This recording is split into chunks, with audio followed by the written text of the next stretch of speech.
It's time to play the music. It's time to light the lights. It's time to meet the Muppets on the Muppet Show tonight. Hello, sweet peas. I'm doing a Morgan specific Q&A.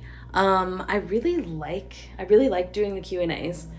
I feel like it gives us like a chance to get stuff out there, especially because like we get a lot of repeat questions, and I know so many people are part of the nosy community, which I respect. Sorry if you can hear the ice maker. It's being loud. So if you're ready to learn some things about me, sit back, get a little snack, and let's get started. Hopefully the categories I broke these into make sense. First question, what type of religion did you grow up with? Excellent, super easy. So my parents were Baptists, kind of like Southern Baptists. I would say if you're unfamiliar with like all the different versions of Christianity, the most important thing about Baptists, as implied by their name, is that like you ask Jesus to come into your heart, is like what they always call it, but it's like you get saved is like the language, and it's like where you decide to commit to Christ for the rest of your life, and you get baptized. So like your preacher, or in my case your dad, or just like someone who is important to you, you go in front of the church and there's like this giant bathtub, and you like climb into the bathtub and they say like these special words, and you like get dunked in the water and like brought back up, and that's like now you're in like your new life. That's like the big thing that's like different from other sects of Christianity. That's like their shtick. I really liked a lot of things about growing up in church. I think that's something that church has that you're missing in your life otherwise. If you're religious, you have like a built-in third space, right? So third space is like you have to go to work, you have to go home, and then it's like you need another place that you can go where you don't have to spend money, just to like be with other people. And if you're not really in church, you don't really have that for the most part, at least not built in. You have to like seek it out. But growing up in church, you do. So you always have like, similar to how you always have friends in school just because you're in the same classes, you always have friends at church just because like you're both at the church and it's boring, and so you need someone to hang out with. I had a lot of friends in church. I really liked that. I really liked things like church camp. I loved like being away from home and like going to like tabernacle and like shooting archery in the woods, and you know, that part was fun. I don't miss crying so much because I was so worried about hell all the time. That, not something I'm missing in my life. Feeling really stressed out and guilty all the time, not something I'm missing. I am not religious. I wouldn't say that I believe in God. I do feel like I really believe in like the core important things that Jesus taught, as in like love your neighbor, care for the people around you, being kind, putting other people's needs before yours. You know, I would say like socialism. But, you know, really love VeggieTales. Lots of things that I did like, but also you couldn't pay me to go back to church. Maybe you could if you had a lot of money, but I don't know why you would.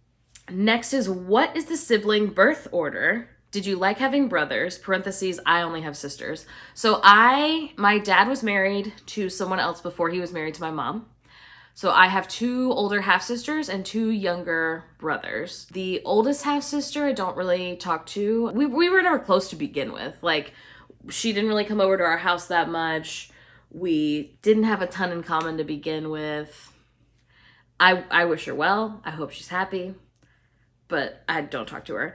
Then the next is my sister Chris, who lives in California, who I am very close with. I talk about her on stream quite a bit. She is queer. Her and her wife live in California. They have 2 kids. We are very close. We talk very regularly. we were like, she lived with us for a bit when I was a kid. So we were like, I guess close isn't the right word because we're almost like 10 years apart. So like, you know, I was like 6 and she was like 16 and I was like not really having memories or thoughts. And she was like going through puberty and also like a lot of other stuff. So we weren't super close when I was young, except that I thought she was really, really cool, obviously, as you always do. And then as I like kind of finished high school, started college, is when like we got a lot closer. And then especially now that we're both on the West Coast, we're much, much closer, which has been really cool. And we're both parents now, which is really cool. Then I consider myself the oldest emotionally because Chris only lived with us for about 2 years, maybe 3. And I was so young that I really don't remember most of it. I just remember like thinking she was really cool and being like, I'm so glad this cool person lives at our house. And then, so I consider myself the oldest because like of the people who were in my house all the time that I was living there, I was the oldest. So I'm the oldest of my mom's kids. And I have a younger brother who is only 2.5 years younger than me. We are very close, I would say. We don't talk super often, but it's like when we do see each other, it's like, we were really close when we were younger.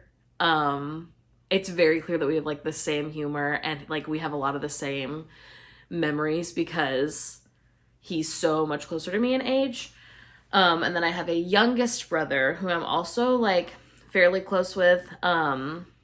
I would say for both of my brothers, it's not that we talk like super often like I do with my sister, but when I do talk to them, I can be honest with them. They can be honest with me. We have like a good relationship.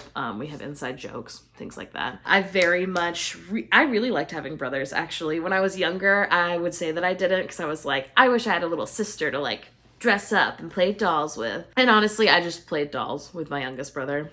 It was fine. It was fun. Yeah, I mean, I'm, really proud of them. I really like having like a sister as well to chat with. And then my middle brother who is married, I'm also very close with his wife. So, got another sister, which is exciting. Next is, did you ever enter a talent show as a kid? And what did you do? I did. So I did like the church talent show a couple of different times. The only one I remember, I dressed up as Ariel from The Little Mermaid for their little like, if you guys went to church, did you like have this like fall festival that was like the night of Halloween because people didn't really like do Halloween? My parents, at least that I remember, were never like super anti-Halloween. It was just like much more convenient to go to the church and get candy versus like door-to-door trick-or-treat. Also in Alabama, it's like it's not really like cold in October. It's kind of hot and like muggy. It's not like summer hot, but it's not comfortable. So it's much more comfortable to be inside the church getting candy for free. And they would also have a talent show. Anyway, I did that a couple times. In high school, I did No Good Deed from Wicked, and I won. However, you paid to vote. It was like a quarter a vote, and so you could spend, $10 and vote for someone 40 times. Yeah, vote for someone 40 times. So I actually think my parents who came, I think they paid for me to win, which was very nice of them. But so I wouldn't say that I won it on talent and merit necessarily. But maybe not. Maybe I did, Maybe people are like, I remember that girl who sang Wicked in 2010 and I still think about it. Maybe. Someone said, what was your college experience like? So I majored in musical theater. Something I think you would maybe not be surprised to know, but like being a singer was like, if I were to describe myself with one word, it was like the thing I would say. It was the thing that I did. It was like the thing that I cared the most about in the entire world. For so long, it was such a huge part of my identity. And now I like have not been a singer since I graduated. Like I didn't sing anywhere. I wasn't taking lessons anywhere. And it's like so noticeable. I talked about it on stream fairly recently, but one of my goals for 2025 is to either figure out a way to take lessons again or at least like set time aside to start doing like, if you've ever taken voice lessons, there's like a lot of like exercises that you do to like practice working your muscles. I mean, it's the same as anything else that you do, right? Like you need to practice. And like there is a huge difference between just like singing along in my car and like singing correctly and like with the right muscles working and da da da da. And I really miss it. I wish I had the money to like retake just my voice lessons from college and take them more seriously and take notes. I don't know. I could look into taking a community college singing lesson course, I think, but I haven't taken the time to do it. But yeah, majored in musical theater. Still love musical theater so much. No regrets on like picking the major. I also learned a lot of skills. I can sew. I can like, in a pinch, I can like put a hammer and nails together and build something. I wasn't a set girly though. I was in the costume shop, and I feel like I'm a really great actress. No one will ever know. I have a lot of things I was really proud of, especially in college. Now, that is quite strictly the decisions that I made about the things that I liked. My experience, I was an alcoholic. Let's start there. I was an alcoholic. Very much, yeah. I was like making mimosas to go to my 8 a.m. classes, and then I was kind of like lightly drinking all day. I would like, so I would say at my most cuckoo bananas time. The like worst year of my life, so much had happened. And my coping mechanism has always been to just like be so busy that I don't have time to think. So I was paying to have a personal trainer, actually.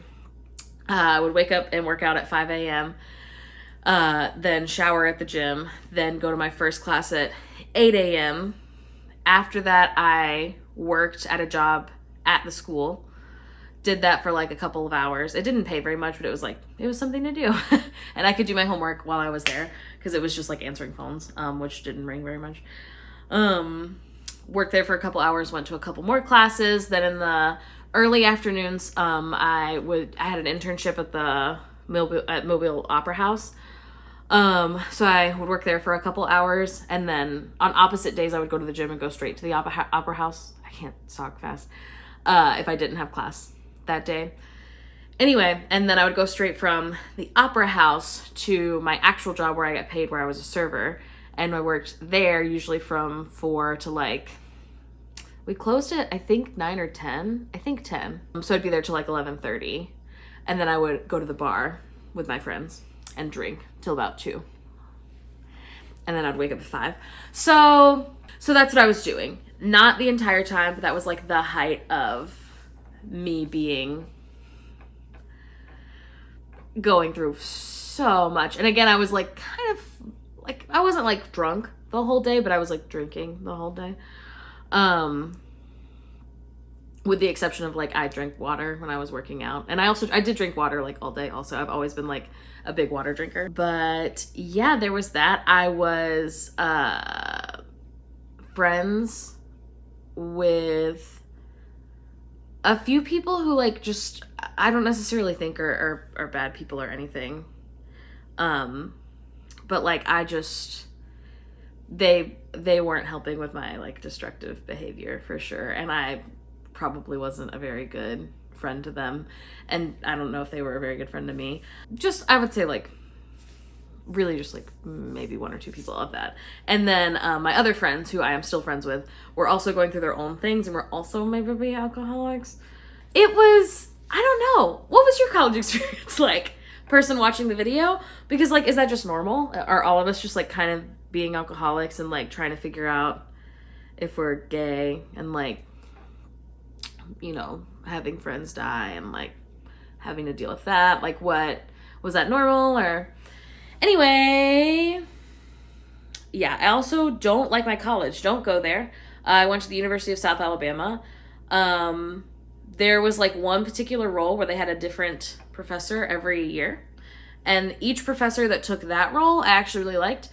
There was the costume designer girly, Rebecca. Shout out to Becky. Love her, big fan. The girl never shuts up, and honestly, I respect it because neither do I. You know, those are the people I would shout out. In the music department, I had a lot of professors that I really liked, which was on the other side of the building. But in the theater department, I would say just Rebecca. I hope she's doing well. The set designer guy, I didn't have big feelings about. I took like a couple of his classes. He was nice enough. I don't dislike or have any big feelings about him at all. Sorry, it's like the middle of the night. It is not a good school, at least for theater. Don't go there. I don't even know if they still have a department, to be honest. I heard that they were stopping the musical theater program a couple years after I graduated, and then yeah, it's not, don't go there. TLDR, my college experience, I wouldn't change a thing. I don't have regrets.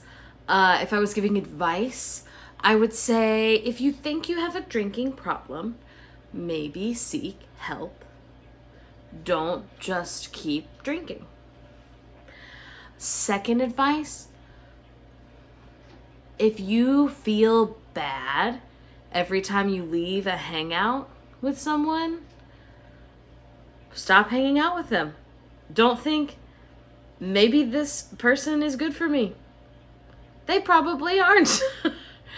And my third advice would be, unfortunately, like, it is also some of the, like, most chaotic fun that I've had in my life. Like, there's so many things I really liked about my college experience. Like, living in my apartment. The only time I've lived, like, I mean, I had a roommate. I had 2 different roommates at 2 different times. But, like, the only time I, like, I could just do, on my off days, I, like, went to the beach or New Orleans. Or I very much took advantage of being single and bad with money and in my early 20s. And I don't regret those parts of it. I regret drinking as much as I did. Sure wish I remembered more, but yeah, I've talked about it several times on stream for a super long time, but that, I would say that's like the the tiniest I could get that answer. Last in this one is favorite role you've ever had. What a great question. You would think I would have thought of it before I read it out loud to think of an answer. I was the mayor in All My Sons. Editing Morgan here. I said All My Sons. The name of the play is An Enemy of the People. And I was in it, and I was one of the leads, and I just keep saying All My Sons, and that's not the name of the play. I'm so sorry. I filmed this part of it at like 3 a.m. while the baby was sleeping. So I'm very sleepy when I said this, but the name of the play is An Enemy of the People, if you ever want to read it. I was the mayor. Thank you. Which is traditionally a man, but the director decided to flip the script, and she was like a Hillary Clinton type girl. She was like, I don't know. She was the villain. If you've never read All My Sons, I would pay money to play that role again. I had a lot of fun. Don't remember really any of my lines, anything that happened. I remember the basic plot, but it was a straight play. It wasn't a musical. And I've never been so proud. I have always really enjoyed playing people who are not similar to me at all, which is obviously what every like actual actor says, right? And she was just like evil but interesting. She, like, obviously similar to most villains, like, thought she was doing the right thing. I really enjoyed that role a lot.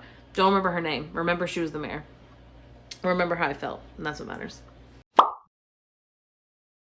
This is the general category. I just didn't know where else to put these because they're not exactly about my childhood, but they're not exactly about Disney World, but they're not exactly about content creation. So enjoy. First, we have what do you miss most about Alabama / the South? I would say the service, and I'm a little biased because I was a server for so long, but it is night and day the type of experience you get dining out in like Alabama or in general the South compared to here in the Pacific Northwest. I'll give you like 2 side-by-side comparisons as quickly as I can. But basically, when I was a server at Bluegill in Spanish Fort, Alabama, if you're ever there, food's so good. Don't work there.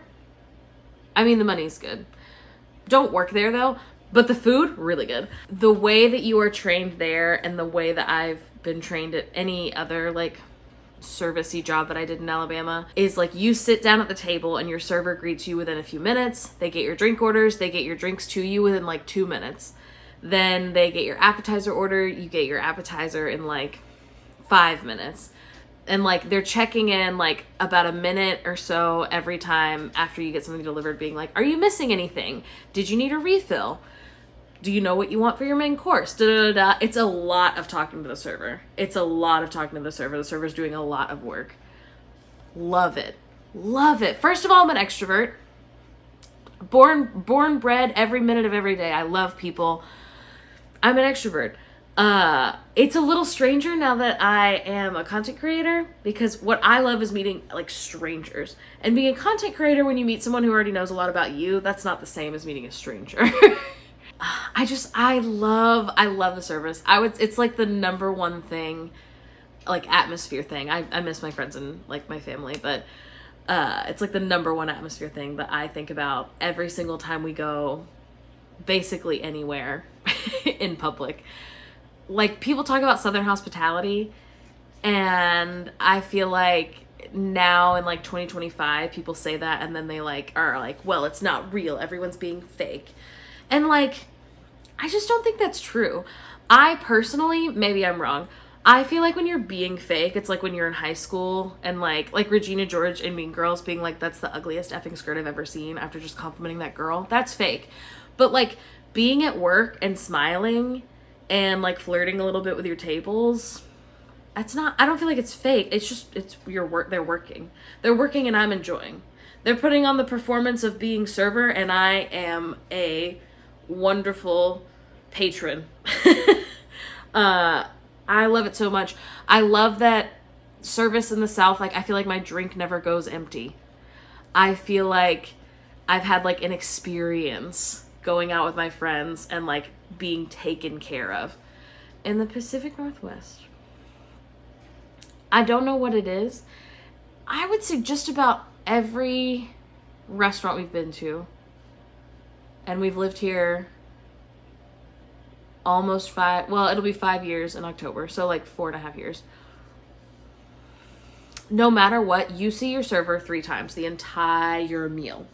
The entire meal, you see them exactly 3 times. Good luck ever getting a refill. Good luck getting a how's your day going. It's not happening. And I don't feel like that, like they're not rude, but it's very transactional. It is not personable at all.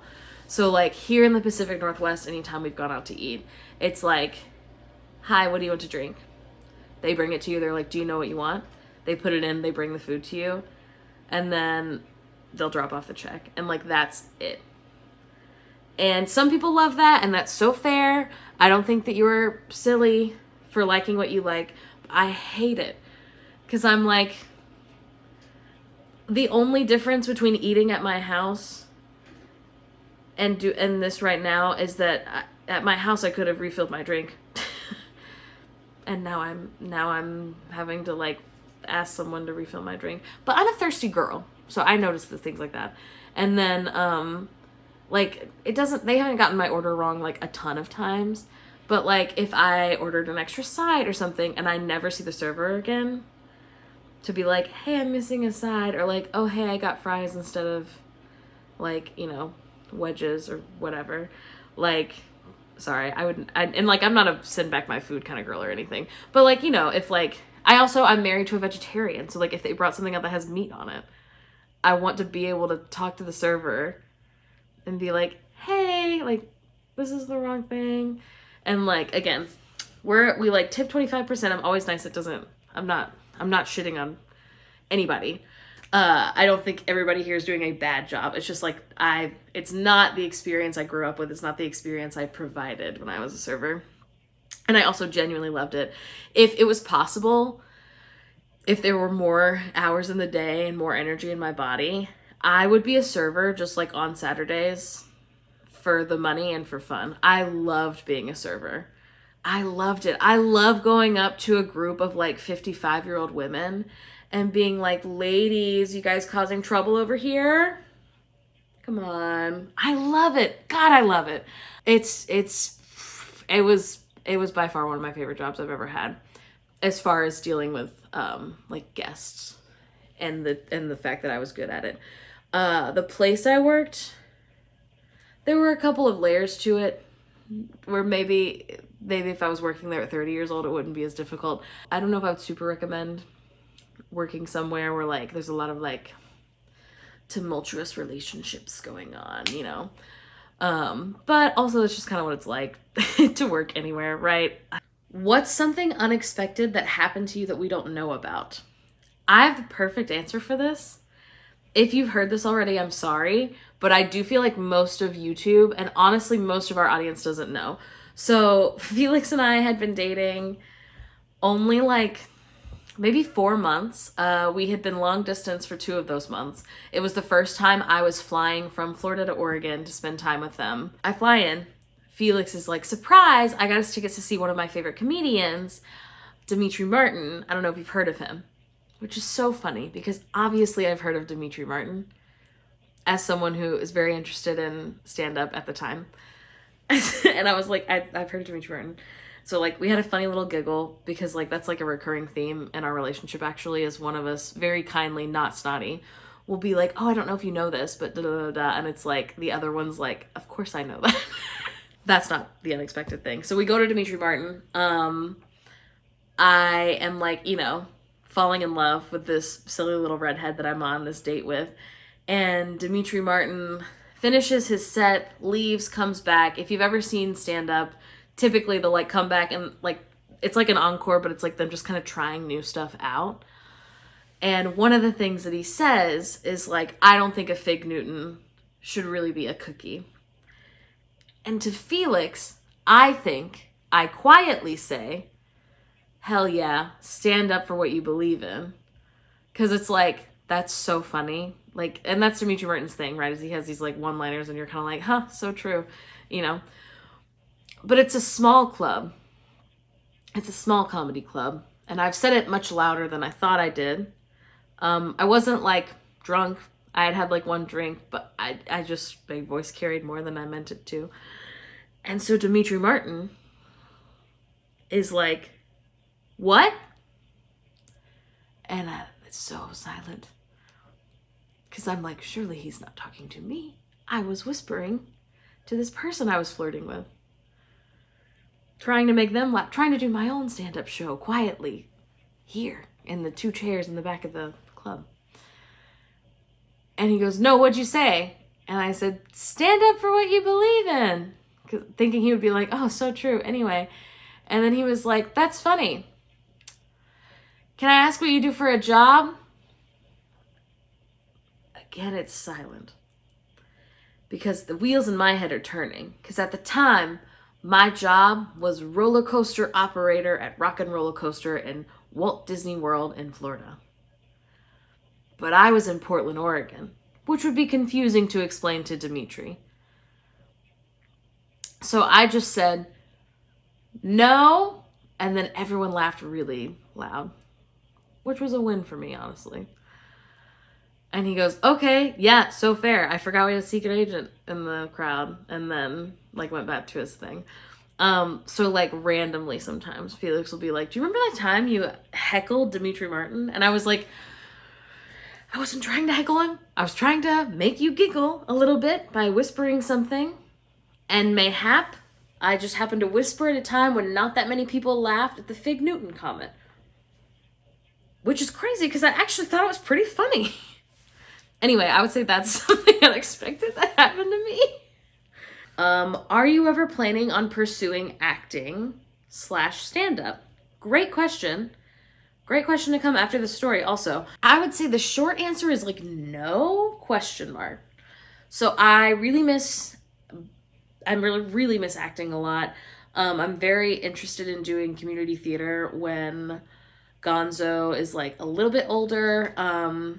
Maybe when we have like a more established routine as far as like editing YouTube, editing short form, getting ads done, Right now we're just like kind of always flying by the seat of our pants. It depends on what we have to do, what ideas we have, how like excited we are to work or how burnt out we are.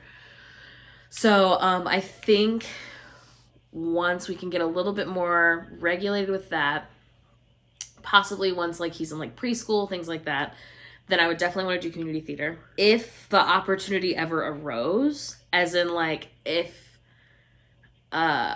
we were asked to be in something in the background, I would absolutely do it, to be clear. They wouldn't even have to pay me that much, honestly. But I wouldn't say it's something I'm pursuing. I can't imagine. I have actually, now that I have a baby, really can't imagine how anyone has children who's like an actor. Except that they must not spend any time with them and they must just be really sad about that all the time. It's all I would talk about if I was them. But yeah, I don't ever, as long as I can help it, I don't ever want to do anything that keeps me away from my baby for a long time, from our baby for a long time. Stand up, I would say like a soft yes. Every time we like get wind of like an open mic, Bo and I are like, we should do an open mic, and like I'm gonna do like, 7 minutes of stand up and Bo's gonna do like a song, and and then it never happens. I do want to do it sometime. Maybe I should have made it one of my goals. I think the problem is that like really a lot of my material is here on YouTube with you, telling stories like the time I accidentally heckled Dimitri Martin. So I don't know how much material I would have. I would like to try, but like not in a trying to get paid kind of way, just in like I'm really trying to embrace like doing things just because I want to and not having to be the best at them. I'm really trying to make my 30s about just doing things that I enjoy because I enjoy them. It's going fine so far, I would say. What was your go-to audition song? Here's the thing. I have a best friend named Blake whose secret hidden talent is finding the most perfect audition songs for things. So I didn't really have anything that I constantly used. I didn't use this a ton, but I did have a pretty good audition with it. Was Live Out Loud from A Little Princess. I think it was just the last like 16 or so bars. I really don't remember what the cut was, but that was something I really liked. I would possibly use again. So if you're looking for an audition song, look it up. It's Andrew Lippa. I think it's good. I liked it. Feel like it's a nice audition song. You can certainly play with it, which is nice. However, separately, if I was like trying to like show that I could sing, I would always sing Suddenly Seymour from Little Shop of Horrors. Big fan of Suddenly Seymour. Can't go wrong. Hello, it's a new dawn, it's a new day. I am excited to finish out these questions. The next category that we have is like queerness. It's a little umbrella category for questions about being gay and gay things. When did you realize you were bisexual? Excellent question. No idea. I remember being young enough to hear people saying things at church like, well, being gay is a choice. And I was like, that makes sense because I'm choosing not to be gay right now. But I was definitely always interested in boys and then later men, obviously. And I still am. I am very much bisexual. It's something that I love about myself. It's also why when I thought maybe I was bisexual, I was like, why would I need to deal with this? I'll just marry a man and I could be totally happy. And I still think that's true. I mean, not in the future, but like I think there's a path out there that I could have been on where I could have married a man and still been very happy. I'm not necessarily a believer in like soulmates. Neither of us are. So I don't know if this was like the only path that I would have been happy on, but I'm very happy with the path that I have. Anyway, yeah, I would say that I knew I had like little crushes on like girlfriends here and there. And then in my sophomore year of college, I started really having like more than crushes. Like I was very interested in like a few women. And then I was like, well, maybe I'm just actually interested in pursuing these people. Like, you know, it's not necessarily that I'm like gay or like always going to be interested in people who aren't men. Like, this is just like I'm really close with, you know, this person, or, you know, me and this person, like, obviously you get a little drunk and like you're gonna hook up with your friends, like, duh. And that wasn't the case. And you know what? If everybody's consenting, go off. A lot of people do a lot of things in college, and I'm not here to tell you what that makes you. But for me, it's because I liked women. Yeah, so I would say that I started comfortably identifying as bisexual, honestly, probably only like a year before I left to work at Disney World. So I was like 22, 23, and I am really comfortable with the term bisexual. I've heard people kind of argue back and forth between like what bisexual means and what pan means. Personally, I feel like the people who are arguing about it a lot, in my experience, tend to be like very young queer people who are really focused on what feels comfortable to them, and I don't think that's wrong. I think that's exactly what we were all doing on Tumblr at 14, 15, 16. I like bisexual. I like the way it sounds. It feels like how I feel. I'm attracted to 2 or more genders, which is what bisexual means to me. Some people are more comfortable identifying as pan. I do feel like at the end of the day, like, however you want to describe yourself, no one else should be arguing with you about how you feel. But yeah, I was like 22, just about to be 23, when I was like really comfortable telling just about anyone that I was bisexual. All of my friends knew for a little bit around then. What was it like growing up queer in the South? Great question. For me personally, my like queerness didn't really make a difference. I wasn't kissing a lot of people in general. I really wasn't kissing girls till like college. So I was like already in my own apartment, stuff like that. So it really didn't affect me that much, especially because I was interested in boys genuinely. I wasn't like, I don't know, I feel like sometimes my friends who identify as lesbians talk about dating boys and it kind of feeling like a chore, and I never experienced that. I was very interested in the people I was dating. So as far as like actual relationships, honestly, I don't have much to report. Growing up queer in the South, just already being out, being in college, going to gay bars, I have so much love for queer people, especially like people who aren't just like white gay men in the South. I made so many friends at like drag shows. I loved seeing like queer people of all ages and all like gender spectrums who go to like the only 2 gay bars in town, and like everyone kind of recognizes everyone. And I don't know, I mean, I guess I don't know any different. I don't know if it's any different if you grew up gay in Chicago, but like, you know, Mobile is not a huge city. I mean, it's not super small either, but it's not, you know, Chicago or New York or San Francisco. Like, I just remember like the first time I was old enough to like drink at a bar, going in with my friends and just being like, this is a whole new world. And the first time I went, I wasn't really like identifying as bisexual. I was like, you know, everybody makes out with their friends when they're drunk, which like maybe that isn't true for you, but in the South, I don't know what it is. There's like a quote from Blanche Devereaux in Golden Girls where she says like, we mature faster in the South. I think it's the heat. So true. So true, Blanche.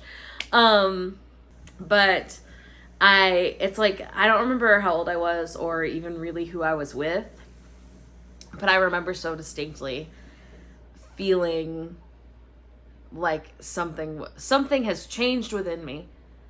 Something's not the same. The moment that I went to Bebop's with my friends for the first time. To get back to the question, it was, I don't know, I'm really proud to be from Mobile, Alabama. I love so many things about my hometown. It makes me so angry and so deeply sad when I hear people saying things like, you know, how we should just like get rid of the red states and da-da-da-da, because there are so many incredible people there. The people who are there aren't stupid. They aren't inherently horrible. They aren't necessarily even inherently hateful. They have been fed, they've been raised the same kind of way for so long. I don't know. Basically, I've gone on a huge tangent. But I love being from the South. And if you ever hear people saying, like, we should just get rid of the red states, there are so many incredibly nice people there who are trapped there. It is still filled with good people who deserve good things. Unfortunately, a lot of them vote against their best interests. But that doesn't mean, like, they're still people. That's all. Basically, I really liked growing up in the South. Completely separately from being queer, I had a really lovely time with my friends. And I love being by the beach. I love the type of, like, everybody's always wanting to talk to you vibes. I'm very extroverted. I love the South. I love my hometown. And I have hope that it will be safer for queer people eventually. What is your coming out story? This will be short. I had already started dating Felix. I had been dating them for a few weeks. And I had not come out to my parents. I had planned to a couple of different times. Those times were often ruined. No need to get into all of that. But I had several plans. They never happened. I moved to Florida. I called my mom and was like, hey, I really need to talk to you about something. You know, I'm bisexual and I am dating someone who's not a man. I'm very happy. I just wanted to tell you because I didn't want you to find out from someone else other than me. That seemed rude. And she was like, okay, well, you know, I hope that this relationship is worth going to hell over. And I think that you know that you're doing something wrong because you didn't tell me before. And then she was like, okay, well, enjoy your sin, I guess, and left the conversation. And I was like, okay, it's about what I expected. And then when I told my dad, he was a little bit nicer. He was like, I think it's very clear that you're much happier in Florida. You know, I will pray for you to get better, was the energy. And I was like, okay, it's not great. It's better. And for a long time, my parents just kind of pretended that I was single. And they did not come to my wedding. They did not congratulate me on getting married. They haven't given us any, like, wedding gifts or, like, new baby gifts or anything. So I think they're maybe just pretending it doesn't happen. I really don't know. But yeah, I told both of them over the phone because I was like, if they want to beat my ass, they'd have to drive 8 hours from Mobile to Orlando to do it. And I don't think that they would do that. And they didn't. But that was it. When I told my grandma, my grandmother, who I am close with, she was like, it is incredibly obvious how much happier you are. And I'm so sorry for the way that the family has treated you about it, which was so kind of her, so sweet of her. And she's been nothing but nice. She always asks about Felix. Very chill. I think sometimes folks get old enough that they're like, why would I care who someone else is sleeping with? And I look forward to the day that my parents' generation gets there. Because it's weird that people care so much. How did you and Felix meet? We met working at Disney World. We actually, I guess technically met because we both joined this Facebook group of LGBT folks who were having the same, like, start date of our college program at Disney World. And I had a crush on them through the internet. They will deny this, but they were, like, a little bit of a celebrity in that Facebook group. Like, every time they posted, people were like, OMG, you're so beautiful. Oh my God, you're so funny. And they were a bit of an influencer in the DCP August 2017 Facebook group. They will deny this, but it's the truth. The last one is, when did you know Felix was the one? This is a great question. I feel like it's so many things. I remember, like, the moment that I was like, I want to spend the rest of my life with this person. And it was like the first time that I was visiting here when we were long distance. The first time I was visiting Oregon. We went to the Enchanted Forest. And I have like a photo of this like moment, but they were like walking in front of me. And it's a very like wooded area because it's built like in the side of a mountain. And I was just like watching them walk through and explore, and I don't even remember what they were talking about, but it was like I had never felt so relaxed and comfortable and happy in someone else's home that was like so far away from everything that I knew. And I was like, I have never been this in love, and I really thought that I had. And I was like, I want to spend the rest of my life trying to make this person feel as like supported and comfortable as I do now. And it wasn't just them, it was also like their family. Like I remember like so many things. The like first one of the jokes in our wedding vows that Felix told is like the first night that I stayed the night at their parents' house visiting because we were long distance. I woke up and I was like, what are the chances that what are the chances that your mom is making us pancakes right now? And they were like, oh, 0, but my dad is probably making us breakfast. And I woke up and Aaron had made us breakfast and was like, hi, good morning. And it's really funny because Aaron and I are really close now, but I obviously didn't really know him. And I was like, thank you so much, sir. Like, this is so nice of you. Like, I couldn't even fathom a world in which that my dad first of all, let any of my like partners, boyfriends, stay the night, and then secondly to like make us breakfast the next morning by being like, I hope you slept well, I hope you're having a nice vacation. And then also to hear that like Felix had come out to their parents at like, I don't even remember, like 15, and same with their little brother Bo, like I remember like looking at their parents, looking at their kids, like Felix and Bo and Nick. And I was like, I can't think of a single time that my parents have ever looked at me like that. And they were just living in their house. And it was like, I love being here so much. And I feel more supported in this like stranger's house than I ever have. And I was like, if this isn't being in love, then like, I don't know what is.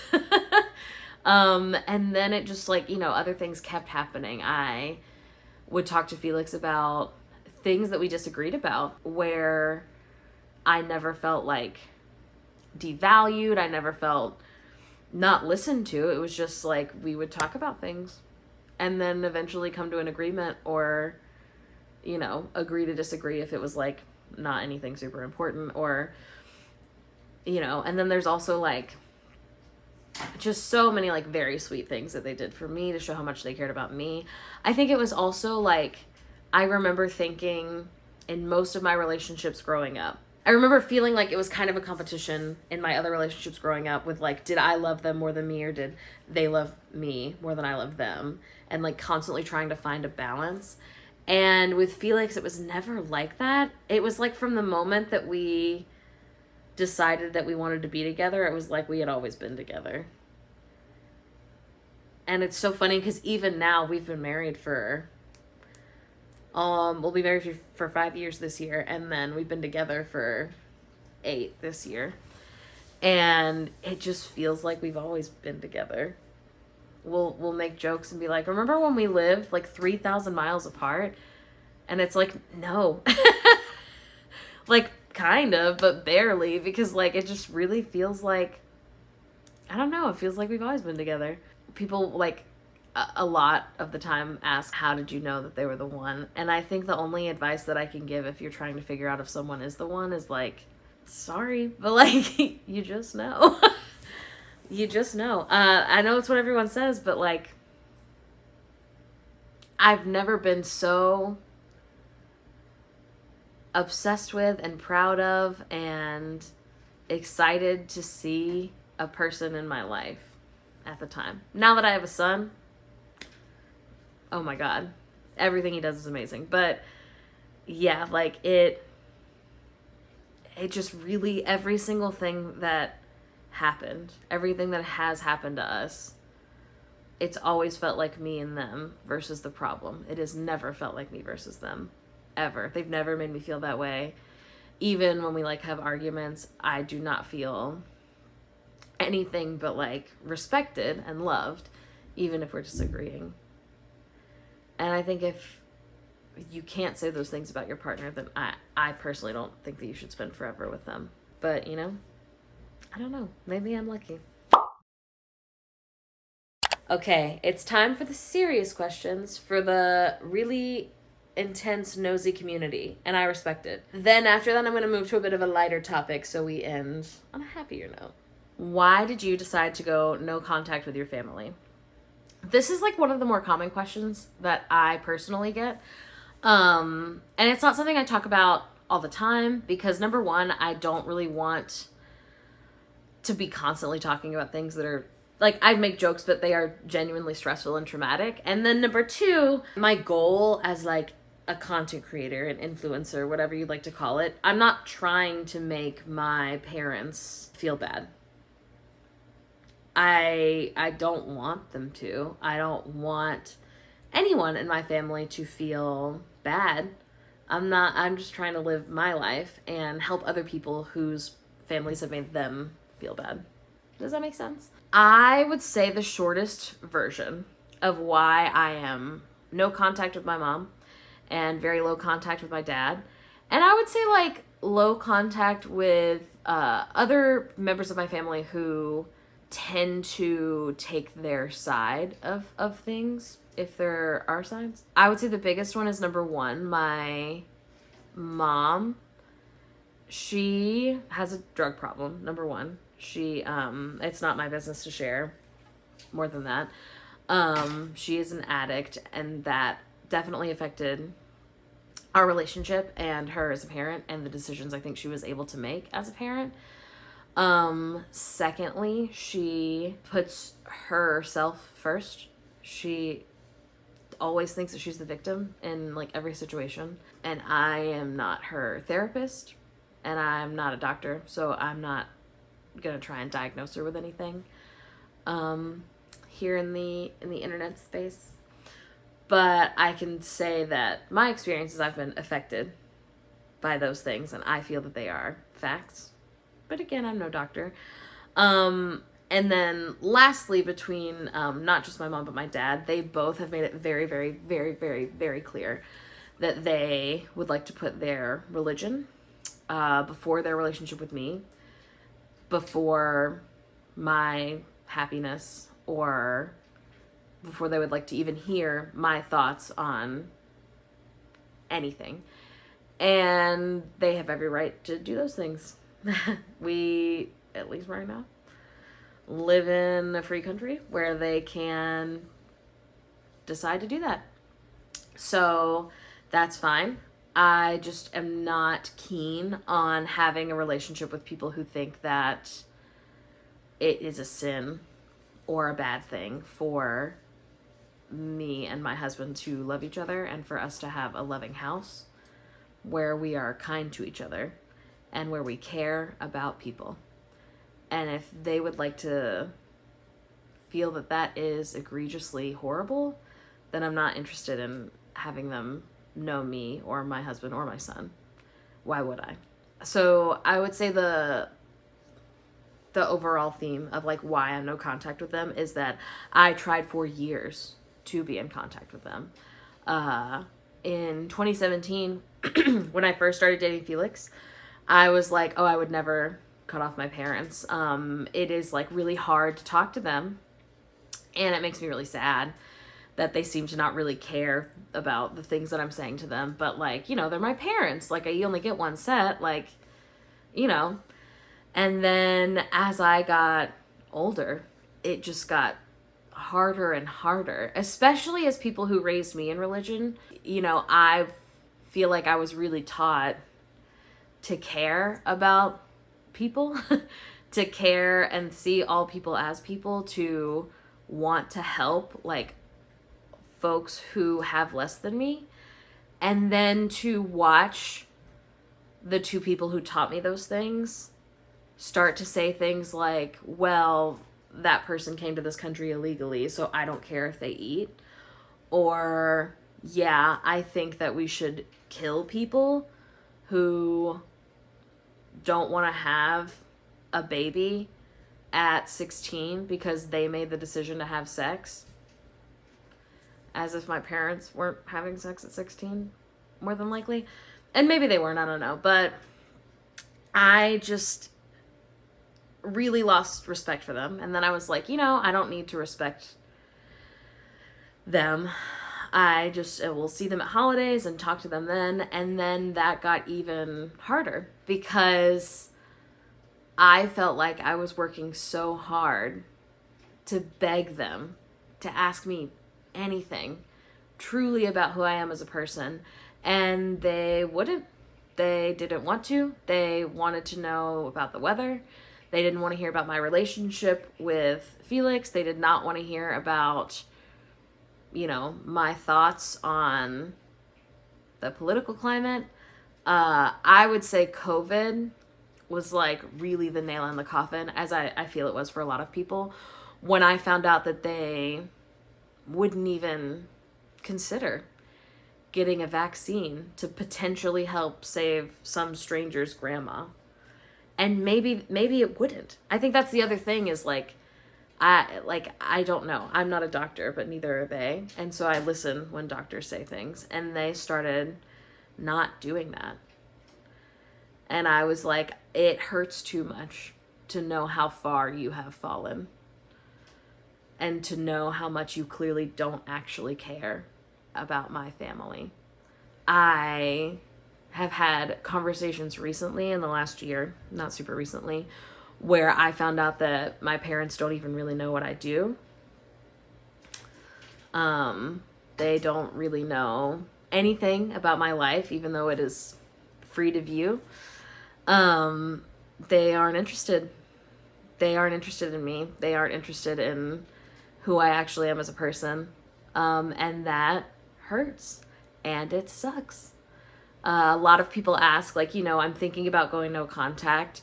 And the answer that I typically give about, how it feels for me, and it's different for everyone, but I would say how it feels is every day is a lot easier. So much easier, because it was so draining to have to talk to someone who just wanted to talk to me just to plant seeds about how they hope I come back to church, or they hope I start repenting, or how my thoughts and beliefs, even though I got them from the Bible and VeggieTales, how they were insane. It's much easier day to day to not be so stressed out all the time that maybe my phone will ring and I'll have to have a conversation that I don't really want to have, where we talk about the weather and you don't listen to the words that I actually say about the things I'm interested in or what I'm doing. That hurts. That sucks. I don't like doing it. Day to day is easier. Giving birth, having a family, having any major life change, my wedding, and them not being here.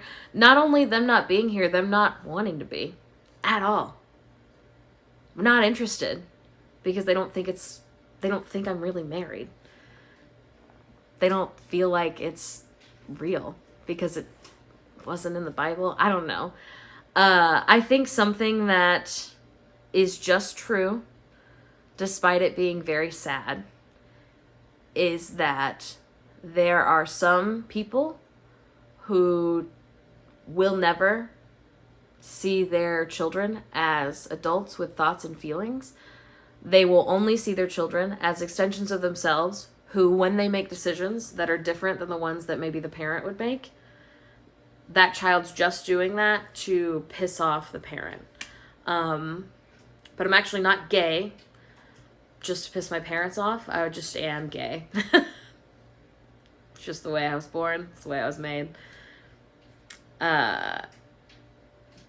Anyway, the big moments are really hard. I wish I had parents who were kind and supportive and actually cared to hear about when my baby started crawling or when he started talking or, you know, how the administration cutting Medicare will really affect us. But that isn't possible. Something that my therapist says a lot is like, the relationship that you want can't exist. It doesn't. It's not something that these people are like capable of. You know, they're not going to see me as like a person who has just as many thoughts, feelings, experiences as them. They will continue to see me as someone who doesn't know better. And that is not a relationship I'm interested in. That's not a relationship I'm interested in putting my kid through either. I don't want my kid to only see someone once a year who makes them feel uncomfortable, who never apologizes when he says, hey, that hurt my feelings that you did that. In our house, we apologize. And that's not something that I've ever seen in my parents. And I don't think that'll change. It would be great if it did, but I'm not hopeful. Extension of that question is, do you still talk to any of them? Has anyone reached out since you've had baby G? Yeah, so I am like low contact with my dad since the baby's been born. We've talked on the phone once, I think, maybe twice. And then he'll text me every now and then, little updates with his life. And my mom has tried to reach out. I am holding my boundary, both because that is what I think is best, and then also because, you know, I have an incredible therapist who's like, obviously make your own decision. Here's why I think it's best to just continue to stay no contact. And I'm like, those things make sense. They make sense to me. But my extended family, I have a lot of really great cousins. A lot of them have reached out. I don't know how they feel about my marriage, or if I'm going to hell or any of that. And I don't care to. What I do know is that they say things like, congratulations, and is there anything I can do to help you? And hey, I saw this thing that made me think of you. I hope you like it. Hope you're having a great time. And I love it. I hope they're having a great time. I am really lucky. I grew up with a lot of cousins. I talk to most of them. Most of them are on social media. You know, at least in comments and things like that. I think that some people feel better to completely cut off anyone who is politically very different from them. I feel best to be reminded, as I said earlier, that people who, like, what has been happening for the last, 50 years on purpose is trying to divide people into basically two groups who are always arguing with each other. And it is important to have uncomfortable conversations. And you can't do that if you aren't talking to them at all. Yeah, it's really just my parents that I don't talk to. And then I have an oldest sister that I don't really talk to, but only because she's in such close proximity to my parents. And honestly, that could change. Maybe. How are you feeling about raising a family while no contact? This is complicated. I feel differently on different days. Most of the time, similar to being no contact, it's honestly not that different. Day to day, it doesn't super matter. I live really far from Alabama, so it's not like I would run into them anyway. Similarly to me being no contact, it's not, I talk a lot with my therapist because it's not fair. My kid didn't do anything wrong to have grandparents who aren't in his life, because I can't trust them to treat my marriage as real or use my partner's correct pronouns or not try to talk to my kid about how they think we're all going to hell. It's not fair. He didn't do anything wrong, but he's got so many other people. Not only do we live in this multi-generational house where he is super close to his grandparents, and we also see, his great grandparents quite a bit. He also has like, he's the first baby in our friend group, so he's got like little aunts and uncles who are more than willing to come hang out with him, more than willing to talk to him about, you know, whatever he might want to talk about in the future. I have already like started workshopping kind of how I'm going to answer those questions when they inevitably come about where my parents are and why we don't see them. The thing that I've seen most people say online who are in a similar boat is essentially saying like, you know how when we hurt someone's feelings, we say I'm sorry and we try to not hurt their feelings in the future? And you know how in our house, even though we have cousins who believe in things like Jesus or maybe Santa Claus or XYZ, like we don't try to make them feel bad because it makes them feel better to believe those things. Like, you know, mom's parents don't do that, and so they end up accidentally making people feel bad about the choices that they make, and so we don't spend time with them. And I don't know, I mean, it depends. Like, I have no idea what our kid will be like as he grows up, so maybe he won't ever ask. Because sometimes kids are just like, nah, I mean, that's just how it is. It's the way the cookie crumbles, and they don't get curious about stuff like that. But I don't know. I would say how I mostly feel is sad that I feel like I did something wrong. And then I worked that out with my therapist, and I didn't. I can only do what's best for me, and I can change my mind at any point. I could film this, and then in 2 years, maybe my parents will be completely different people. It's unlikely, but maybe, you know?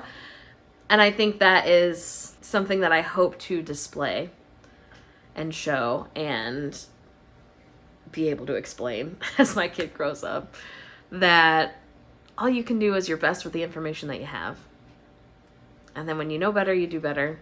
And right now what I know is that I don't feel that I can trust them to listen to me when I talk and follow the rules that I set and correctly gender the people in my life. And so until I feel that all those things could be done easily, then maybe I would consider a different solution. How do you handle having conservative family? I feel like I answered this a little bit, but basically, like, if there's one thing you take away from me, someone who was raised in Alabama in a conservative family in like a Christian household, to now being like a leftist liberal cusp and still caring for people who are more conservative, what I want you to remember is like, do you guys remember when we were kids and they would say that thing about how like you are just an amalgamation of like the 5 people who you hang out with the most? And they were trying to use it, at least in my like 4th grade classroom, to be like, so hang out with good people. It is like so true. And I think something that people who kind of have been able to create safe spaces where they only hang out with people who mostly agree with them, while I think that's really important, because obviously you need to be able to be yourself and be able to talk about like the political climate or other things with certain people, I don't think those should be the only people that you are talking to. It actually made me feel, I used to be like that. I feel like in my early 20s, I was just like blocking people left and right. And people who are truly being hateful, I do think that's what you should be doing. But if you've otherwise been able to have a lot of conversations with someone in your life, particularly like a family member, who only recently-ish you haven't been able to do that because like they are so ready to fight, I don't know. Here's the thing. It's hard to give advice because everybody's so different. Because I can also think of people in my life where I'm like, oh yeah, I would never have a conversation with them because it's just going to end with us yelling at each other. But there are way more people in my life where I know that they're not stupid. I know that they are not malicious. I know that they are just an amalgamation of the 5 people they're spending so much of their time with, and they're just spending time with people who don't know like the truth, who aren't able to identify propaganda versus things that are biblical versus things that are just like basic human empathy. I can only speak for my experience and the people that I have talked to. So like, please don't think that I'm talking right now and I am trying to say, like, your aunt whose entire house is decorated with Donald Trump merch, like, maybe you can just, like, kill her with kindness. I don't know if that's possible for you. What I can say is, like, something that has helped me a lot in the last couple of years. Do you guys know that part in the Hunger Games? Where Haymitch is talking to Katniss. It's in Catching Fire, actually. And he's like, you need to remember who the real enemy is, meaning, like, the Capitol and President Snow. That is so true.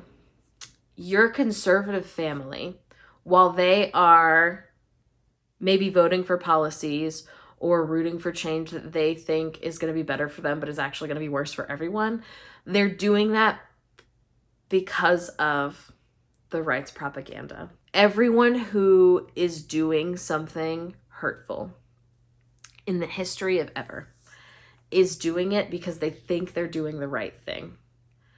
They think that in this case, they're bringing back maybe traditional values, or that eggs will be cheaper, or whatever. And no one is immune to propaganda. What you need to remember in order to handle it, there's many different ways. You need to first, you can't wake up and argue with everyone, especially your family, if you're trying to, like, keep them in your life. And if you're not, I don't think that's horrible either. I know that there are definitely people who are like, I can't have any conversation with these people right now without screaming, so I'm just not going to talk to them. And I also think that is very possible. But I think if you are able to, like I said, I can think of, and I'm not here to air out anybody else's, like, past illogical, stressful thoughts, so I'm not gonna give examples, but I can personally think of a few people in my life that I've had uncomfortable conversations with to be like, oh, that's actually not true. Like, when you're hearing that it's a misquote from this other study, I can actually send you information on it. And they'll be like, oh, really? And it's like, yeah, what you're hearing is, like, maybe from Fox News, maybe from somewhere else, but it's a misquote. It's actually this. This is what people are actually upset about, or this is what people actually want to change, or da-da-da-da. And it's like, oh, I do feel that way. I don't want this to go this, this way or that way. And it's just always a nice reminder that, oh, I think that similar to how Fox News paints liberals as these, like, blue-haired liberals who are always trying to trick you into misgendering them, and, like, they, care about a cat's feelings more than a white man's, like, they want everyone to think the same way as them, and da-da-da-da. I think that sometimes being in only blue spaces has people forgetting that, like, not every Republican out there is, number one, not every Republican identified person out there is Trumpy. Number two, the reason that maybe they are is, like, truly, like, 8+ years of just, like, propaganda. And, like, it is so hard to get out of that when, like, they're only spending time with other people who are also, like, taking that information as truth, But at the end of the day, if what you want is the world to be a place where people care about one another and, like, help the person on the street, like, you have to be willing also to, you have to be in community with people who disagree with you and who maybe don't like you and maybe you don't like. You're no better than the worst of them. If you hear that your neighbor's house burned down and then you heard that they voted for Trump and you're like, well, never mind, I'm not going to give them my old t-shirts anymore. You're no better. You gotta remember that they are still people. This is a very long-winded answer. Basically, I would say that the question being, how do you handle having a conservative family? They actually said, how do you handle having a conservative family with such grace, which I thought was very nice, but it felt too braggish to say it that way. I feel like being 30 is really the real answer. Just being older. It is still, I'm so scared. Do not get it twisted. I have had many a panic attack the past few weeks. And I am so stressed out. But to quote Haymitch, you got to remember who the real enemy is, because it's not your conservative uncle. It isn't. And that guy sucks, okay? He's really in his loser era because he thinks that Trump is Jesus Christ himself, but he's not the enemy. Like the whole, system is. Now, little asterisk, I am just a white girl who lives in Oregon, who is not a political science major. I majored in musical theater. I am talking right now from like conversations I've had with my therapist and with the other people in my life. So if you have other tips, tricks, hacks, or if I have misspoken and maybe said something accidentally stressful, I'm sorry. I'm just doing my best. We all are. We're all just trying our best. And I think that's maybe the other answer is like,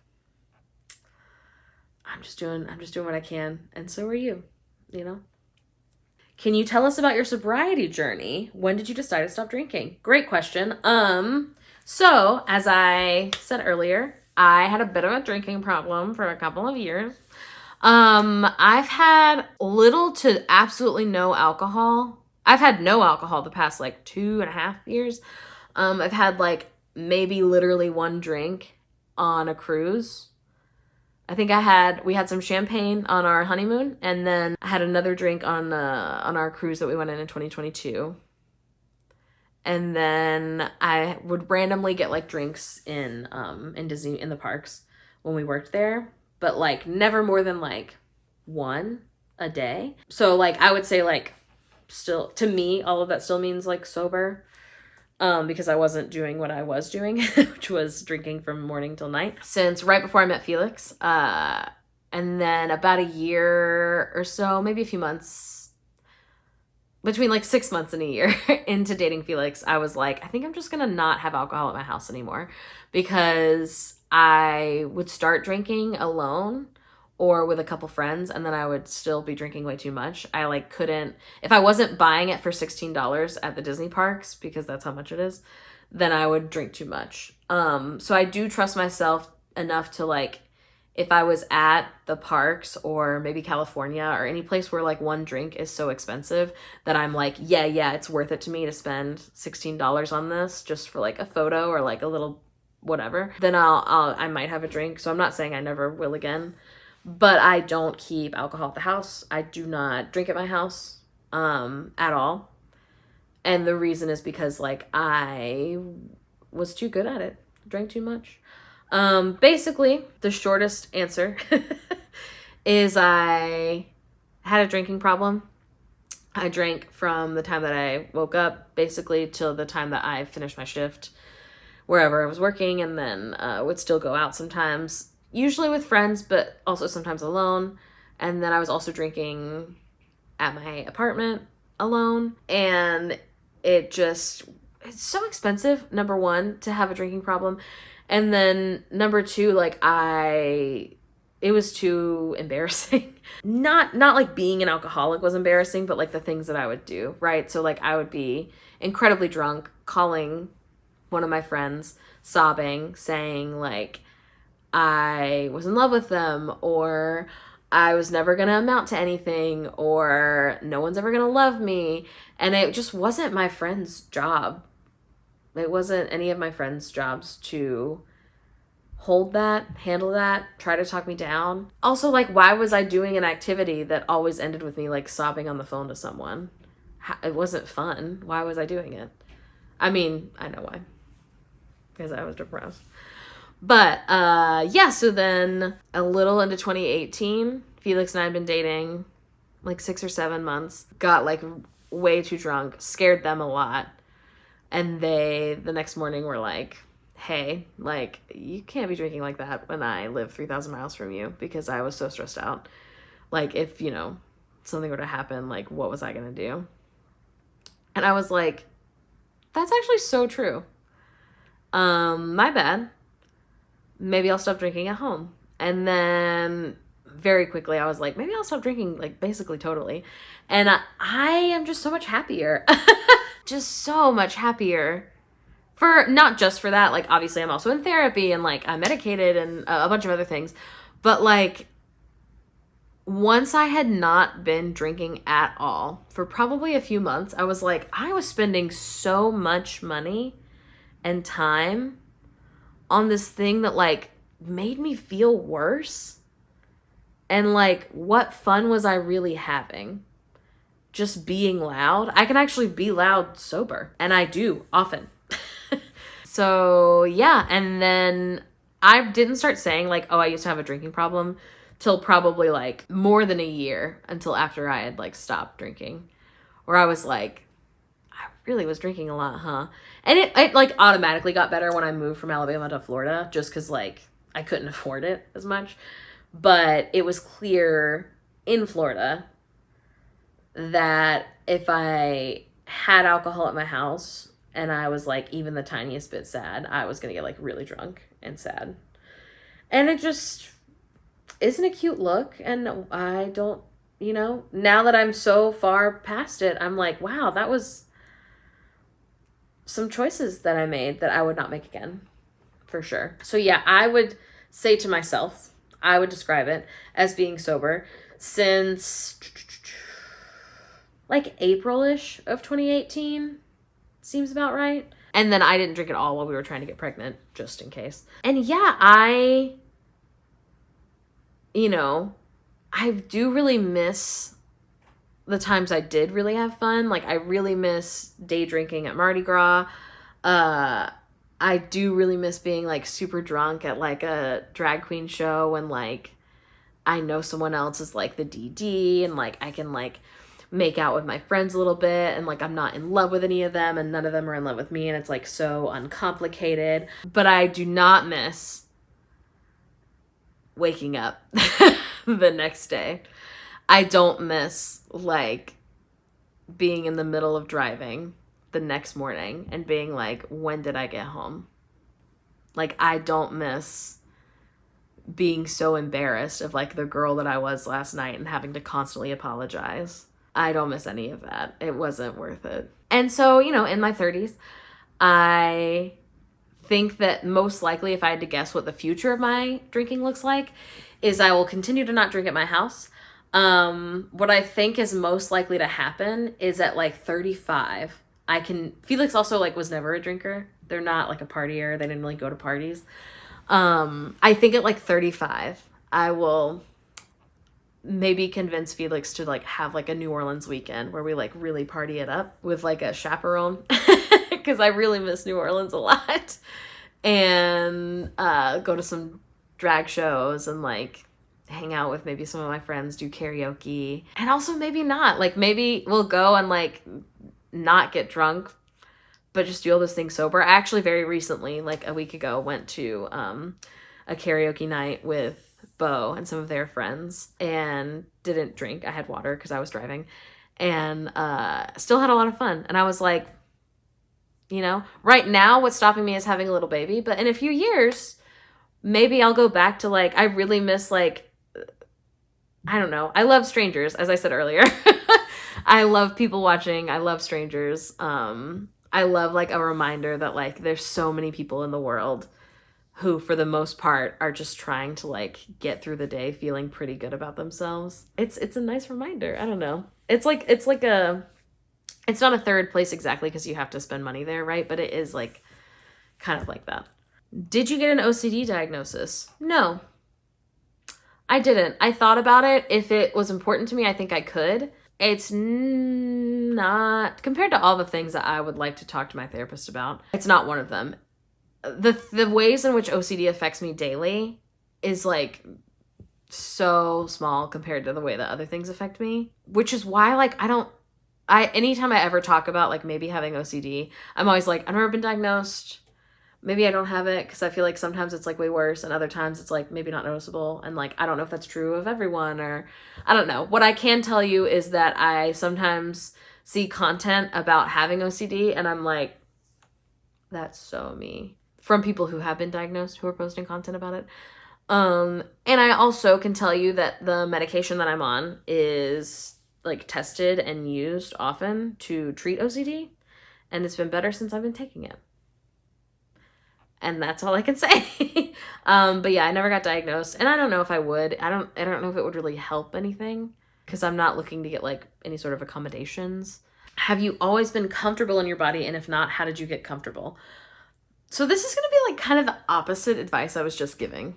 But I would say no, I have not always been comfortable in my body at all. I don't know anyone who has been, besides maybe celebrities' kids who somehow didn't really grow up in the spotlight.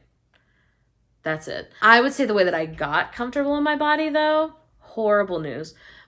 Remember earlier when I was kind of sleeping around in my early 20s? I would say then. Something about having the confidence to walk up to people much hotter than you and being like, hi, can I buy you a drink? I really changed my brain chemistry. And I don't think you guys should go out there and drink too much. It is absolutely how I got confident, though.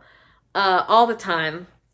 I have friends who are single who are like, I just don't know how to flirt. And I'm like, it's because you didn't have a make out with strangers phase. And that is absolutely, like, it has given me too much power. Because I have the opposite of body dysmorphia, honestly. I guess maybe it's still the same definition. But, like, I know logically that, like, if I were to describe myself, the average person would be like, and again, stay with me through the whole thought here. I know that, like, the average 20-something-year-old white boy from Connecticut or whatever who has, like, their daddy's credit card would look at me in disgust. I don't care. Because, like, I do also know that if me and this guy who thinks I'm so gross met each other in the same dusty little bar in the middle of nowhere, I would be taking him home if that's what I wanted. And he would have a great time. I don't know, you know what I mean? So I would say the way that I got confident is twofold. It's that. Again, it's not advice I think everybody can take, especially if you're demisexual. I've got nothing to give you. I'm so sorry. People who I've talked to who are my friends who are like, oh, I don't think I can, like, do that. I'm like, so sorry then. We can do a Cyrano de Bergerac and I can give you words to say, but you won't mean them. And then I would say the second part, which is something everyone can do, which is to use social media as a way to teach your brain that, like, you are sexy. And what I mean by that is, like, you shouldn't be following thin, white influencers if you don't look like that. And I don't mean none. I feel like everybody has, like, one that they keep around, you know what I mean?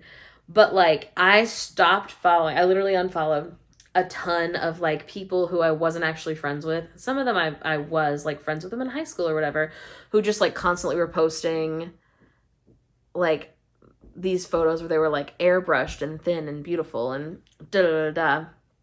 And I started following people who look like me and people who look different than me, but who aren't, like, thin and blonde and white. And it really, really quickly actually changed my perspective a lot, because I was like, I think these people are hot. Genuinely. There are obviously people out there who think that I'm hot genuinely, including myself. So why am I so worried about it? Like, I don't know. I think the other secret third key to this is just getting older. There's, like, a quote from Schitt's Creek where Alexis Rose is like, people are not thinking about you at all the way that you think they are. And it's so true. I mean, I have this job where people are very criticizing on the internet, right? So maybe people think about me a little bit more than the average person.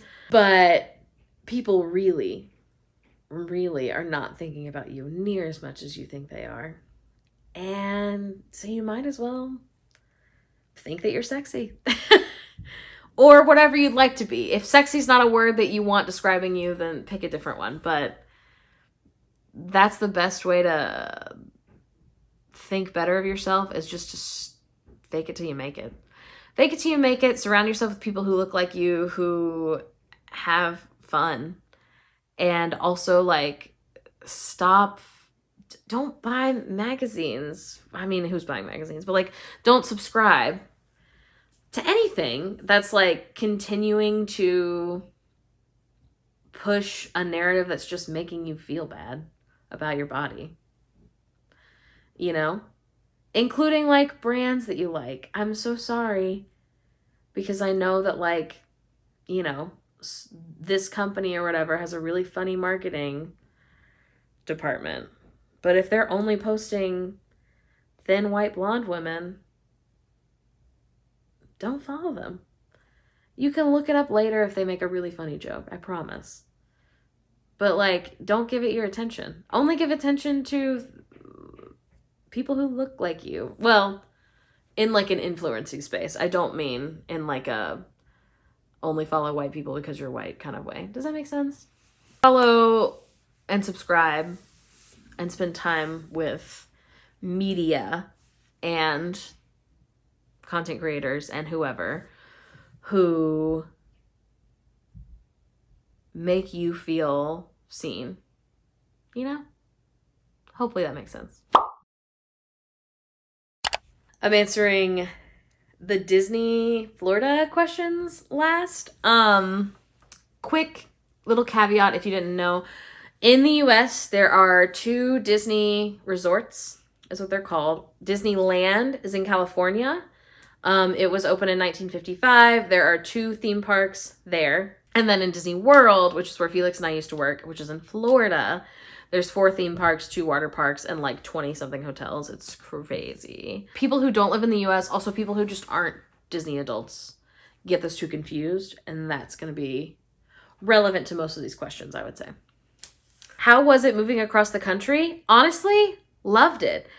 It's from where I'm sitting, great. At the time, a lot going on. So it was the 2020 election, very stressful time, as some of you may remember.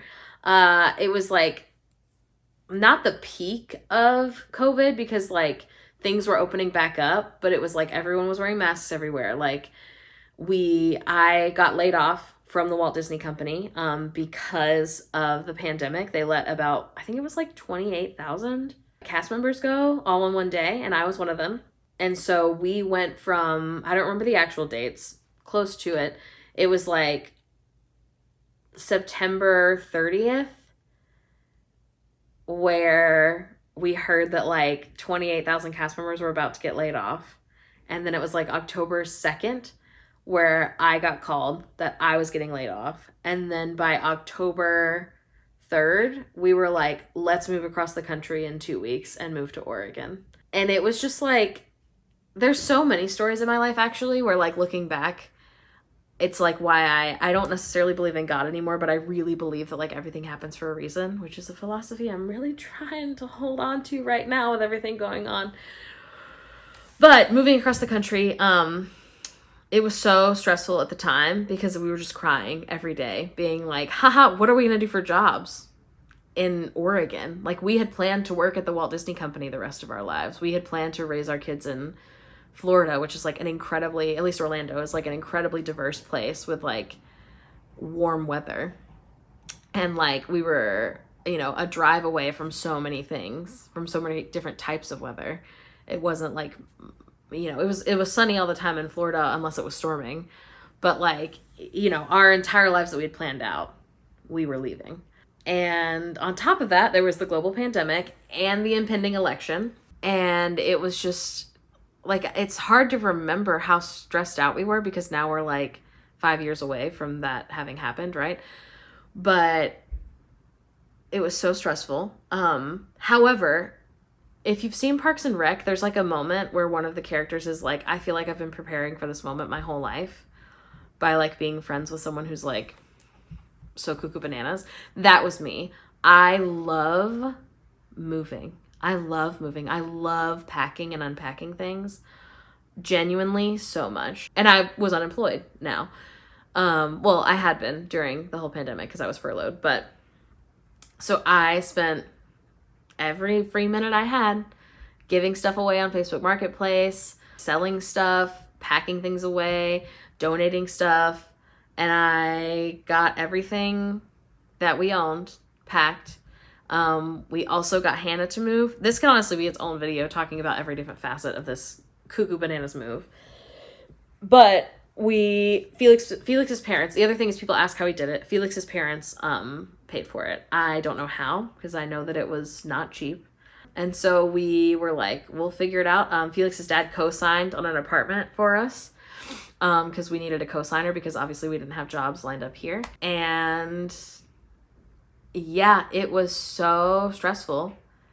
And we couldn't have done it without Felix's parents. It's the greatest gift they could have ever given us to help us get out here. So like, it's hard because the answer is like, it was one of the most incredibly stressful times. Also, we move across the country. We moved the first day of early voting because we were registered in Florida, because that's where we thought we were going to live and where we had been living. So we had been registered in Florida. There wasn't going to be enough time for us to register in Oregon with like also having proof of residence and things like that.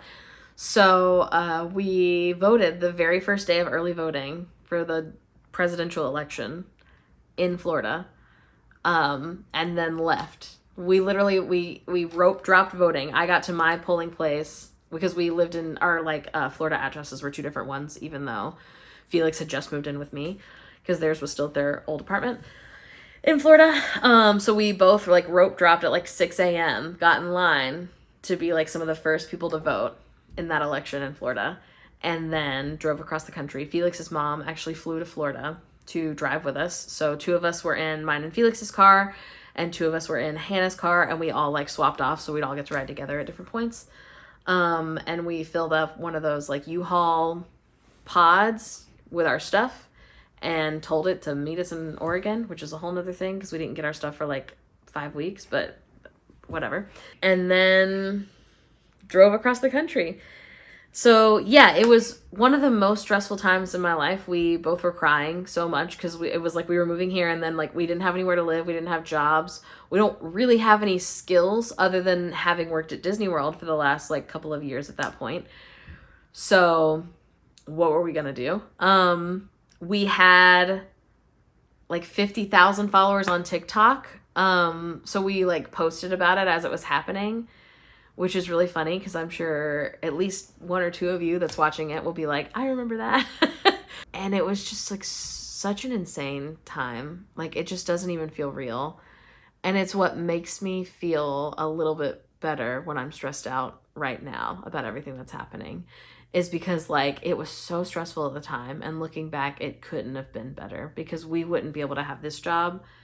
If we lived in Florida, we wouldn't be able to have our baby for sure. Like we wouldn't be making enough money. We wouldn't be able to live in this really cool, weird house where we like are purposefully raising our baby in the same house as his grandparents.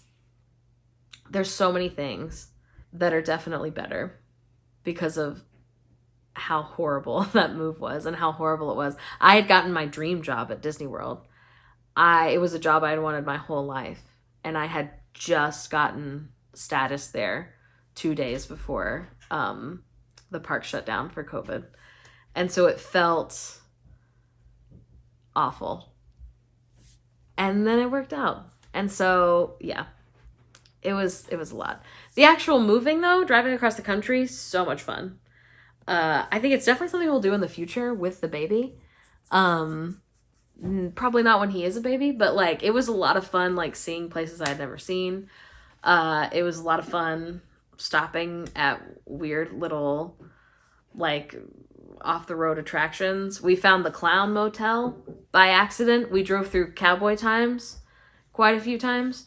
So yeah, if you're scared about the actual driving across the country part, that part was really fun. The global pandemic into horrible election into we got married the weekend that we moved here legally, you know, maybe not something I'd recommend, but again, it did work out. So how did you end up working for Disney? This one is actually genuinely a short answer. We both did the Disney college program, which sounds like you are getting college credit for working there. Typically you're not. It is technically possible, but you have to pay money to take classes. and they're very expensive. And also there's only like 4 of them, maybe more than that. It feels like there's only 4 of them, and they're in like very weird things that almost no major at any college would accept as like classes that you actually like needed. Basically what it is the state of Florida pays half of a college programmer's wage. The Walt Disney Company pays the other half. So at the time I was making $10 an hour, but really Walt Disney World was paying for $5 of that. The state of Florida was paying the other 5.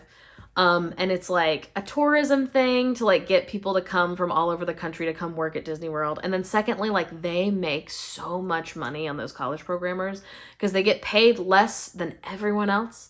They don't get any say on when they work or where they work. You don't get any guaranteed off days. You don't get any guaranteed PTO. I don't even know. You can technically have health insurance. I don't know anyone who actually signed up for it because I heard it was horrible. And they take so much of your money directly from your paycheck to pay for the apartments that you can live in.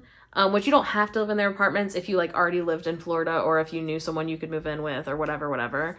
Like they'll just pay you directly, but it is, if you have any plans with your life that don't involve just staying in Florida, don't do it. If you are like, I am going to graduate college and I have quite literally no idea what I want to do with my life, it's great. There are like a lot of pros, and don't tell the Walt Disney Company I said this because they take advantage of their college programmers, okay? Don't tell them I said it. But to you, person who's watching it, being like, maybe I will do this because I don't know what I want to be when I grow up, it's like a really good baby step into adulthood. It's a racket. They take way too much of your money. They do not pay you enough. Guests are not nice. But if you're just trying to get out of your hometown and meet new people, it kind of slaps.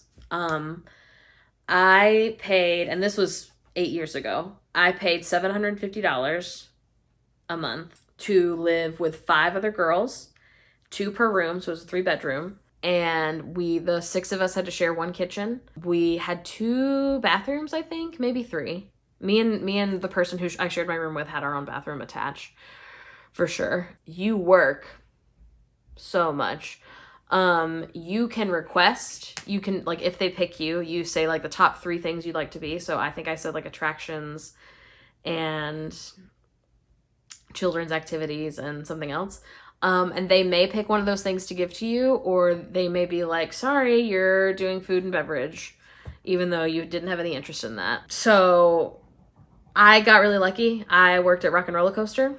That's just where I happened to get put, and it was great. I was typically working about 50 hours a week for $10 an hour. Plus they took per month, $750 out. Plus, like, I don't know if you've ever been anywhere near Orlando, but everything is so expensive. So like you're like so poor. But also like, so is everyone around you. It's very like, it's very similar to college in that way, where like everyone around you is like not really sure what they're doing and is just like working way too much and is like so tired, but also like randomly will be like, should we go to Epcot and drink? And you're like, yeah, I have $13 in my bank account, so we can split 1 drink. Yeah. And then I, met the love of my life there. So it did work out for me. How long were you at Disney? What were your jobs? So I started my college program, both of us did, in August of 2017. And then I got laid off in March of... Actually, no, I got furloughed in March of 2020, as did basically everyone because the parks were closed. I got officially laid off in October. So, like, honestly, I stopped working there in March. I started at Rock and Roller Coaster, and then the week that I was getting trained at Tower of Terror, I actually was getting my dream job to work guest relations at Magic Kingdom. Guest relations is just like customer service, but like on steroids. Like, it's so much problem solving. It was one of my favorite jobs I've ever had. I could talk about it for so long, about all the things that I really liked about it. From what I understand, it is a completely different job now. Post like COVID lockdowns, I've heard that guests are like much worse and much meaner than they've ever been. I, though, before that, when I was working in guest relations, I honestly, like, people do go there, like, to complain, but I can only count maybe, like, 3 times that I remember, like, really getting, like, yelled at. Because typically if someone's, like, yelling, first of all, I'm just a great de-escalator, honestly. It's a job that I like. A job like that is one that I was made to do. And then secondly, like, honestly, people are way more dehydrated and hot in Florida, and so once they've been, like, in the air conditioning for a bit, they tend to cool down. Pun intended, but also genuinely. But I had way more just people who were confused, or people who were, like, guests with disabilities that, like, just didn't understand how, like, they could best go through the parks. Or, you know, I love problem solving like that. Again, I love people. And I loved the parks. I still love the parks. I have a very complicated relationship with, like, the Walt Disney Company for so many reasons. But something that I think will never change is, like, the memories that I have there. And, you know, if you're not someone who grew up going to them or who worked there or anything, you just won't get it. And that's fine. I completely understand why people are like, why would you want to go to Disney World when you can go to Belize or whatever? That's so fine. I don't really want to go to Belize. I really like going somewhere familiar where, like, I know that I'm not going to get hate crimed, and I know what the food's going to taste like. And, you know, I love rides. I love people. And I love, more than anything, when, like, a whole, maybe this is from growing up in religion, but I really love that people, like, wear Mickey ears, or, like, if you don't know anything about anyone around you, you at least know, like, they know who Mickey Mouse is. If you get stuck on a ride together, you can be like, what's your favorite Disney movie? I don't know. I feel like it's nice that there's, like, this, like, what I'm describing is a walkable city with community, okay? And this is how an American can experience that. But, yeah, I really like that job a lot. And no, like I said, regrets. Everything has worked out way better. I love this job so much more. But it was my dream job for, like, as long as I can remember. So it was really hard to lose it. And if something that, like, Felix and I always have said to each other, not so much now that we have, like, a son and, like, a very established, like, system of, like, support in Oregon, but, like, what we would say when we first moved is, like, Disney World will always be there.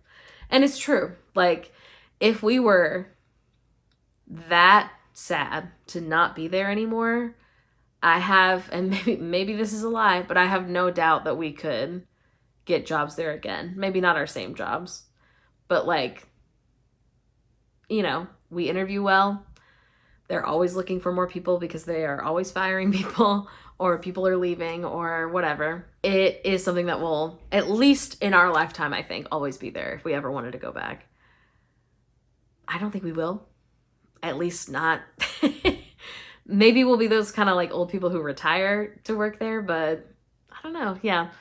It will keep being there, and I miss the things that I miss, and I do not miss the things that I do not miss. But the parks will always have, like, a really, really big piece of my heart, because I have so many memories as a kid. They're, like, the best parts of my childhood, and then also, like, a lot of memories as an adult. It's like it's like the background of, like, where I really became who I am today, because, like, I did so much growing up in those 3 years as, like, a young adult. And no amount of idiots who decide to run the company and make horrible decisions can take that away from me. You know? Which role was your favorite, and which costume was your favorite?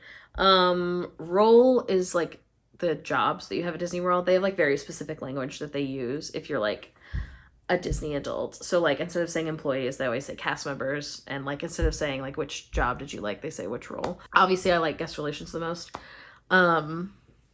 Big fan. Huge. Loved it. Loved the job. I think, honestly, if I had stayed, I would be a leader by now, which is, like, a manager. But, you know, who's to say?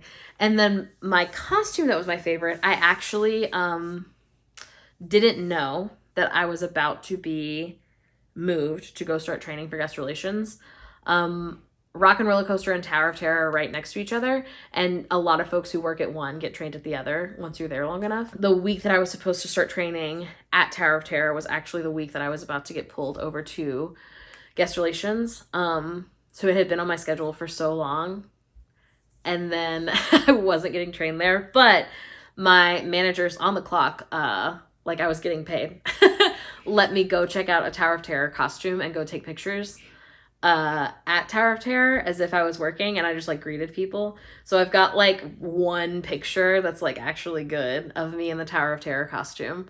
And it was like 1,000 degrees. It was so hot. And I am still just like trying to look like very solemn in front of the Tower of Terror, but I'm not, because I'm giggling because it's like one of my favorite rides. Definitely my favorite ride in Hollywood Studios, but yeah. It was my favorite costume. I only got to wear it for a couple of hours, but it was nice. Okay. Thank you so much for watching. I love doing the Q&As because I like watching other people's, because, as we say all the time, I'm a member of the nosy community. And if you're a member of the nosy community, please leave future questions in the comments. Especially, I think the next one we're going to film is like a Felix specific lore. So if you have any questions for them, please leave those. And then we will also eventually put something up on our Instagram asking for questions.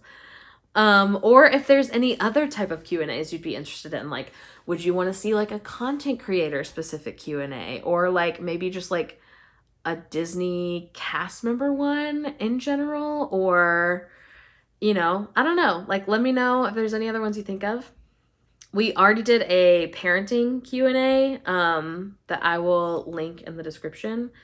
And also, you know, just check out the descriptions. We're often like trying to share things that we are raising money for, or links to recipes that I mention, or all kinds of stuff. So let me know if you actually read them, because I enjoy writing them.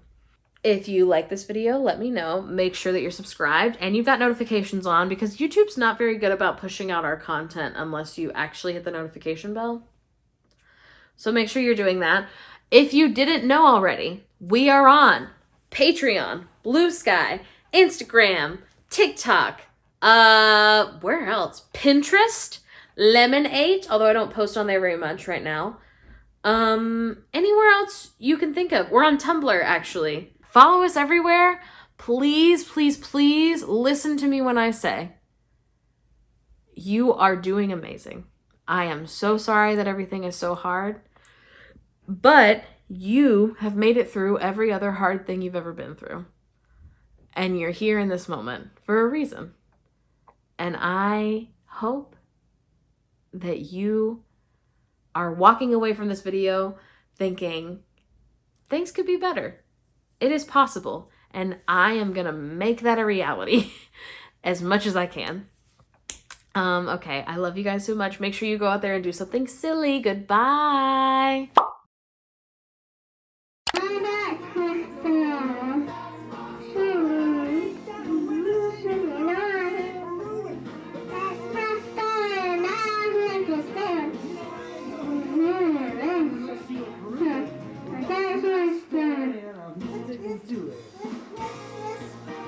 Captain Crunch is nowhere there.